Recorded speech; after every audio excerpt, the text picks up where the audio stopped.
코로나19 이런 그 팬데믹 상황이나 아니면 얼마 전 있었던 이태원 참사나 이런 것들을 접하게 되면 우리들 가운데 의문들이 생깁니다. 하나님, 왜 이런 사태를 그냥 내버려 두셨습니까?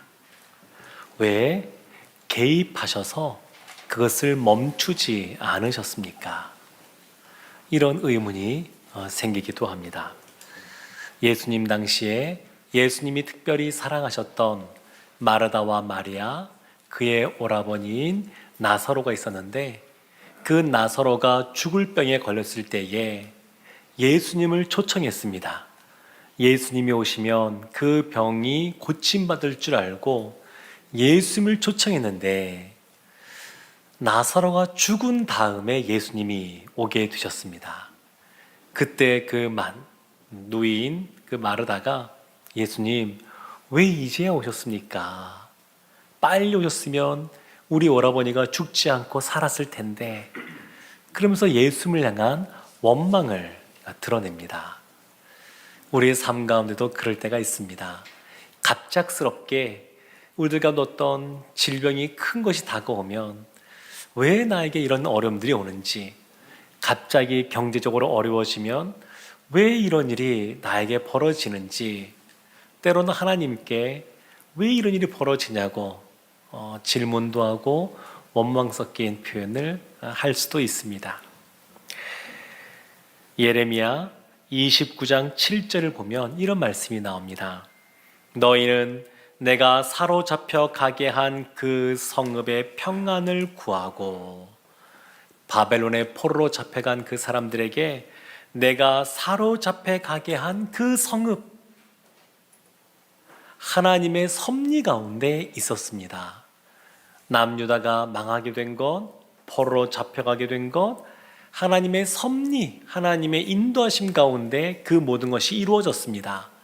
근데 하나님은 그 과정 속에서 사람들이 전쟁에서 패하여 죽게 되고 어려움 가운데 거하게 되고 이런 것들을 하나님이 그냥 직접적으로 다 개입하셨다고 보기는 어렵습니다. 코로나19나 또 얼마 전에 있었던 참사나 이런 것을 하나님이 직접 행하셨다라고 그렇게 상상하기는 어렵습니다. 하나님께서 그러한 위기 상황 속에 함께 하시고 그 위기 상황 위와 아래에 계시면서 하나님의 뜻을 행하시는 겁니다.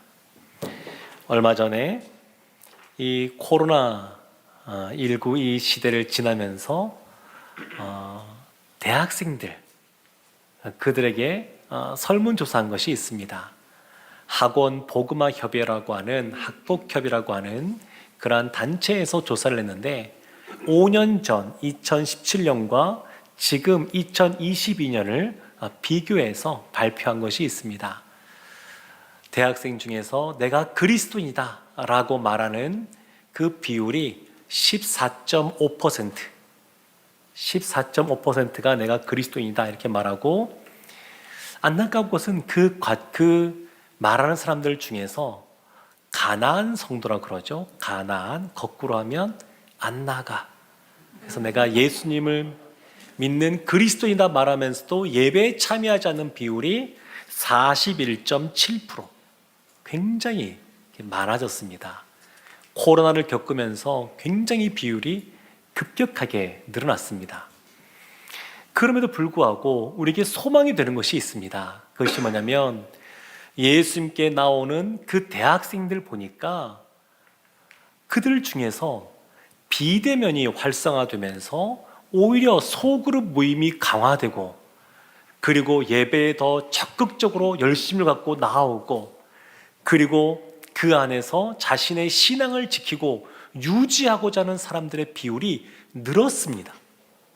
그 는 사람들의 그 특징을 보니까 상당수가 부모로부터 신앙을 이어받은 믿음의 유산을 받은 사람들, 코로나를 거치면서 교회 모이기가 어려워지니까 가정에서 모여서 하나님을 예배하고 찬양하는 것이 얼마나 중요한지를 깨닫게 되고, 그러면서 오히려 더 하나님 앞에 순전하게 나아가고자 하는 청년들이 늘었습니다.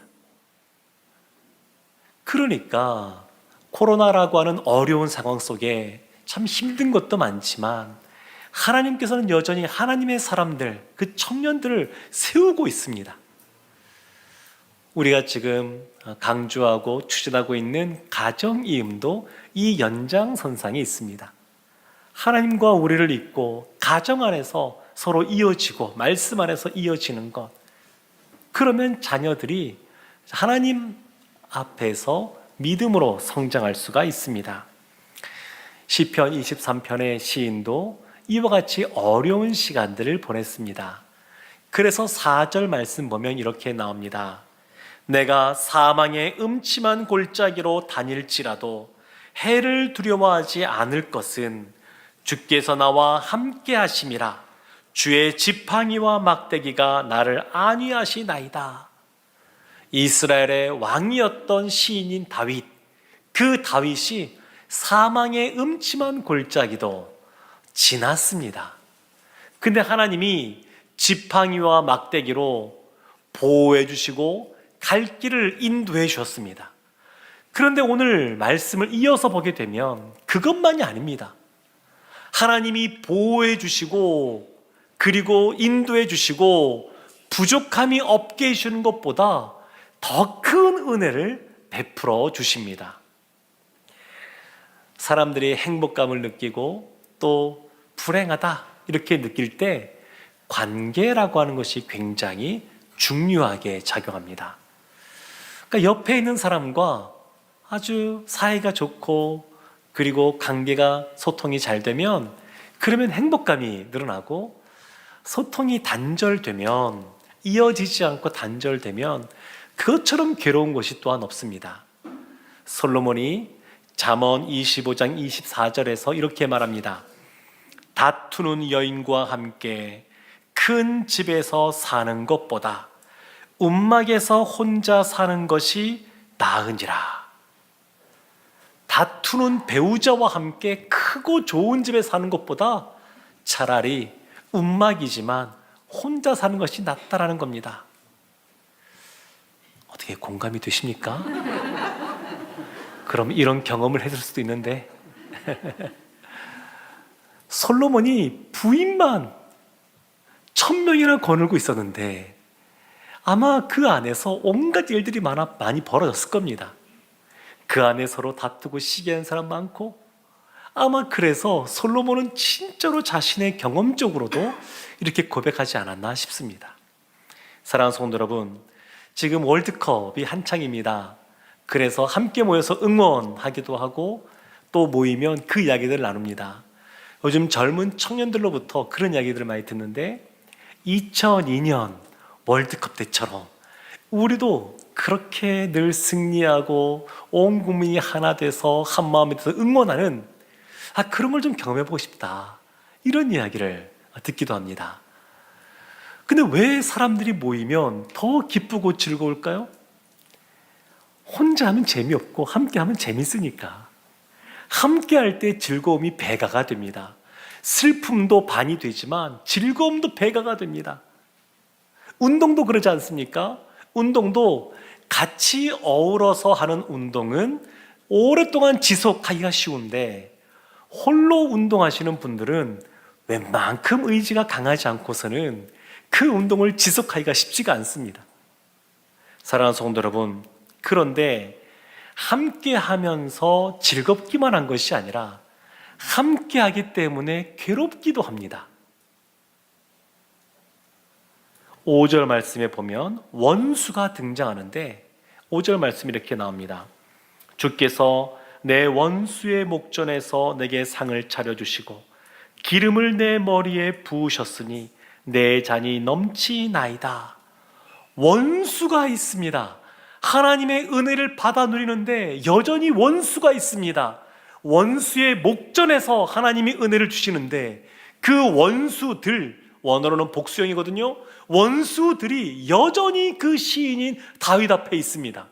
원수는 멀리 있는 사람이 아닙니다. 나와 상관없는 사람이 아니라 원수는 나와 가까이에 있는 사람입니다. 시인인 다윗에게 있어서 생명의 위협을 주었던 사울, 그 사울 왕은 다윗의 장인입니다. 가까운 장인 어른입니다. 노년에 반란을 일으켜서 자신을 쫓아냈던 그 압살롬, 다윗의 아들입니다. 그러니까 대적이라고 하는 사람들, 원수라고 하는 사람들이 사실은 나와 아주 가까운 사이일 수가 있습니다. 지금 하나님이 은혜를 베풀어 주시는데 내 원수의 목전에서 상을 차려주십니다. 너무너무 좋은 것 같은데 하나님의 은혜 베푸심 속에 여전히 그 원수들이 그 시인 눈앞에 있습니다. 하나님이 은혜를 베푸시는 방법은 그래서 어떤 면에서는 좀 독특합니다. 우리 생각에 속히 이 대적들을 치워주시면 좋을 텐데, 해결해 주시면 좋을 텐데 그냥 오랫동안 내버려 두십니다. 그냥 두게 하십니다. 사울왕 생각하면 시인 입장에서는 다윗이 잘못한 것이 없습니다. 다윗이 무엇을 잘못했습니까? 그냥 충성되게 신실하게 행하기만 했는데 그것을 시기하여서 죽이고자 했었습니다. 사랑하는 성도 여러분, 그래서 하나님이 하나님의 사람들에게는 악으로 악을 이기려고 하지 말고 선으로 악을 이기라고 말씀합니다.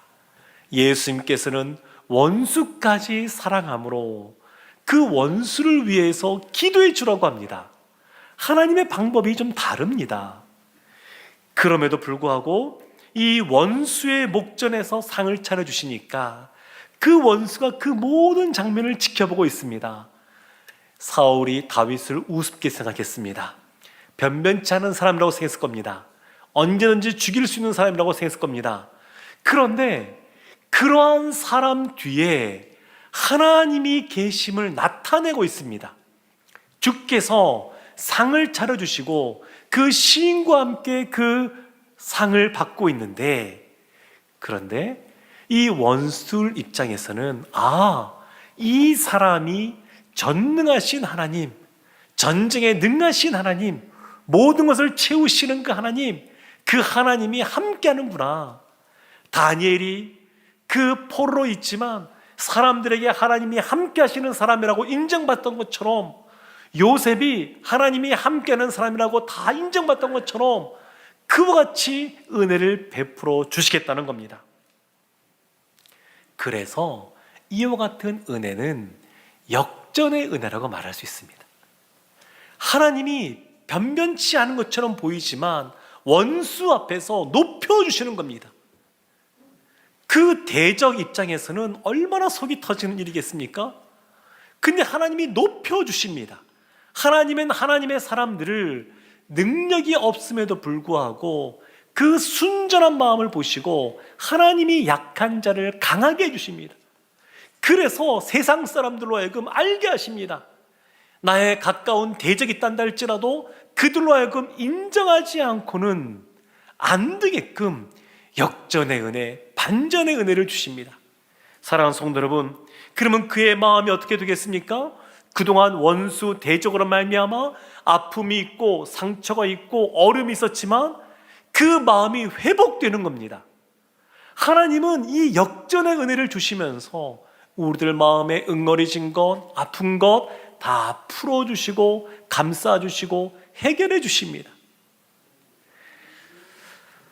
내 원수의 목전에서 상을 차려주시고 상을 베푼다라고 하는 건데, 이 베푼다라고 하는 이 단어가 원어를 보면 무엇인가를 길게 늘어놓다는 뜻입니다. 길게 늘어놓는다. 그러니까 상을 차립니다. 근데 상을, 음식을 조금만 준비하는 것이 아닙니다. 많이 차리는 겁니다. 많이 차리는 것. 어렸을 때 동네에서 결혼식이 있다, 뭐 이런 것 있으면 기억나는 것이 뭐냐면 동네 잔치가 벌어지는 겁니다. 음식을 잘하시는 분들 다 모여서 누구는 뭐를 맡고 누구는 뭐를 맡고, 그분들은 오랫동안 해왔기 때문에 누가 뭘 잘하는지 잘합니다. 저희 어머니도 특별히 그 동네에서 최고로 잘하는 음식들이 있어서 늘 가면 그것만 담당했던 그런 것을 보았었습니다. 근데 잔치가 벌어지면 자녀들도 와서 같이 먹기도 하고 음식을 싸서 가기도 하고 그야말로 동네 잔치입니다. 마을 잔치. 음식이 부족하지 않습니다. 우리 동양 문화권에서는 음식이 부족하면 수치스러운 걸로 생각해서 잔치를 베푸면 음식이 많이 있어야 됩니다.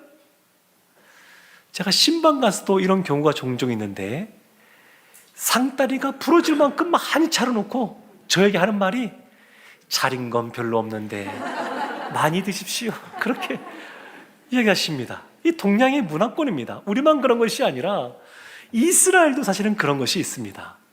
하나님이 지금 시인에게 상을 차려주시는데 긴 상에 음식 몇 가지만 두는 것이 아니라 조명 멋있게 하고 아름다운 그릇 놓고 실제로는 음식은 조금밖에 없는 서양의 이런 문화가 아니라 진짜 배부르게 먹고도 남을 만큼 많이 차려주시는 겁니다. 예수님이 남자만 5,000명, 그 많은 사람들이 배고플 때에 먹을 것을 주시는데 다 먹고 배부르고 12광주리가 남게 하신 것처럼 늘 남을 만큼 넘치도록 하나님이 차려주시는 겁니다.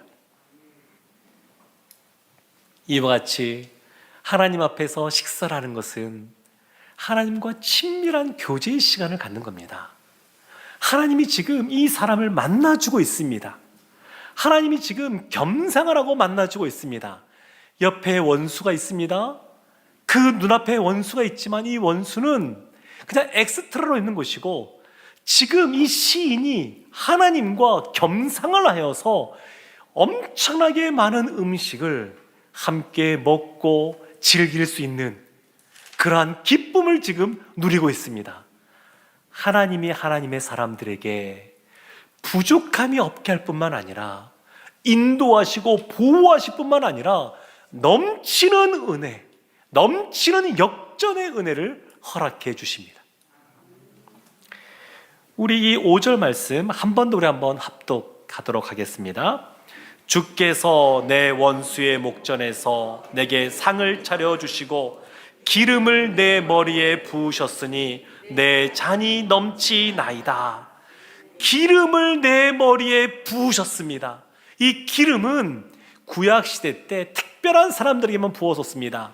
선지자, 제사장, 왕, 이들에게만 부었습니다. 그런데 이와 같이 특별한 사람의 신분, 직분을 명확하게 드러내기 위해서 기름 부을 뿐만 아니라 하나님이 능력을 주기 위해서도 기름을 부으셨습니다. 성막을 만들 때에 하나님이 그 성막을 모세를 통하여 부살렐이라고 하는 사람에게 그 성막을 짓게 하셨습니다. 그냥 한 것이 아닙니다. 성령의 기름을 부어주시고 하나님의 지혜를 더하여 주셔서 그 부살렐과 오홀리압이 성막을 하나님이 말씀하신 대로 온전히 짓게 하셨습니다. 신약시대는 더합니다.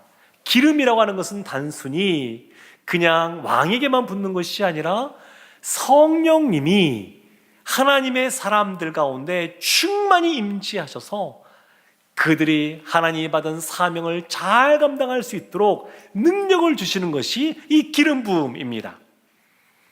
그런데 이 기름 부음이 보면 잔이 넘칠 만큼 부어주십니다. 넘칠 만큼.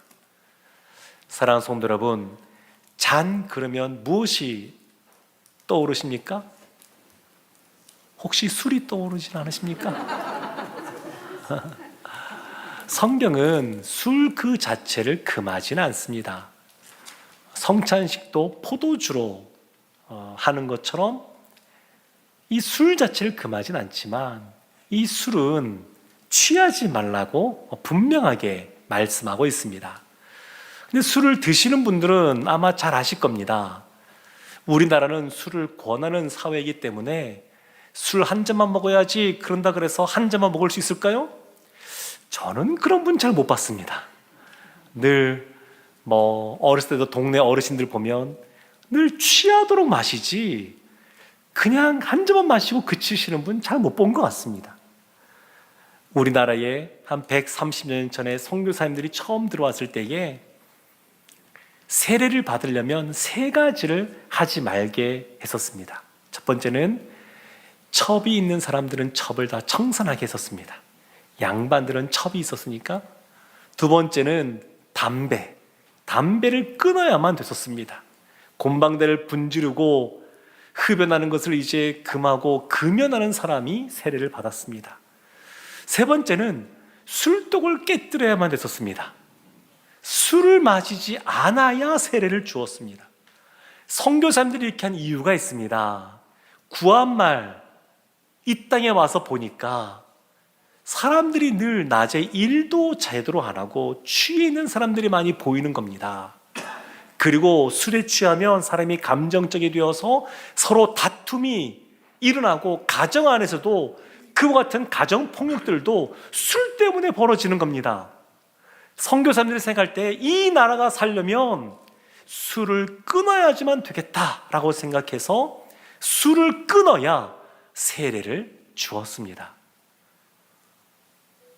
다른 나라에서 세례받는 사람들보다 높은 수준을 요구한 겁니다. 디모데 전서에서 보면 집사의 조건, 장로의 조건이 나오는데 직분이 있을수록 더 높은 조건들을 요구합니다. 구약 시대에도 하나님께 구별된 사람 나시리는 태어나서부터 포도주를 입에 대지 않게 하셨습니다. 그러니까 술을 마실 수도 있지만 하나님께 특별히 부름받은 사람들, 직분을 받은 사람들은 더 높은 수준으로 요구받았습니다. 한국교회가 처음 선교사님들의 그러한 정책 때문에 예수 믿지 않는 사람들도 뭐라고 말하냐면, 그들은 예수 믿는 사람 낮춰 부르면서 예수쟁이 이렇게 말하기도 하는데, 예수쟁이, 진짜 예수쟁이는 술 안 먹는다 이렇게 생각합니다. 한국 사회만큼 유흥업소가 많은 나라도 별로 없을 겁니다. 근데 그런 유흥업소의 중심에 뭐가 있냐면 술 문화가 있습니다. 그래서 예수 믿는 사람들이 모여서 술을 마신다? 상상할 수도 없는 일입니다.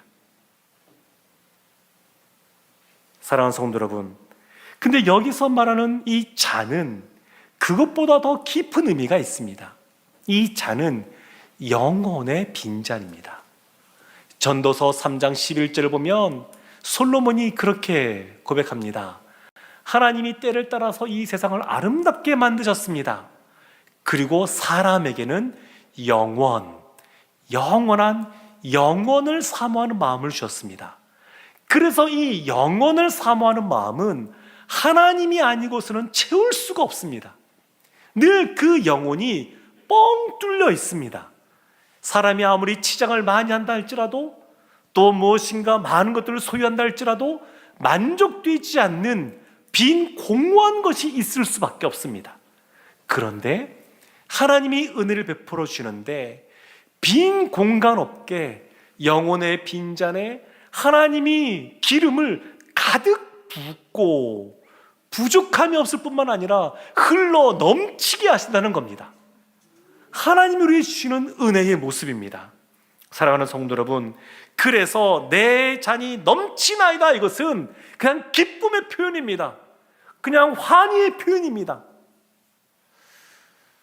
교회는, 어느 교회나 이 땅에 있는 지상교회는 크든 작든 문제가 있습니다. 문제 없는 교회가 없습니다. 왜 그럴까요? 문제 있는 사람들이 모였으니까. 문제 있는 사람들이 나온 겁니다. 죄인들이 나왔습니다. 그럼에도 불구하고 여전히 교회가 건재한 이유는 우리들 가운데 놓여있는 어떠한 문제보다 하나님의 은혜가 더 크기 때문입니다. 개인도 마찬가지입니다. 우리 가운데 여러 가지 곤란한 상황이 있고 어려운 일이 있고 요즘 경제가 힘들다 그러니까 여러 가지 또 우리에게 닥친 현실적인 문제들이 있지만, 그러나 하나님은 이거보다 더 큰 하나님으로서 넘치는 은혜를 부어주시는 분이십니다.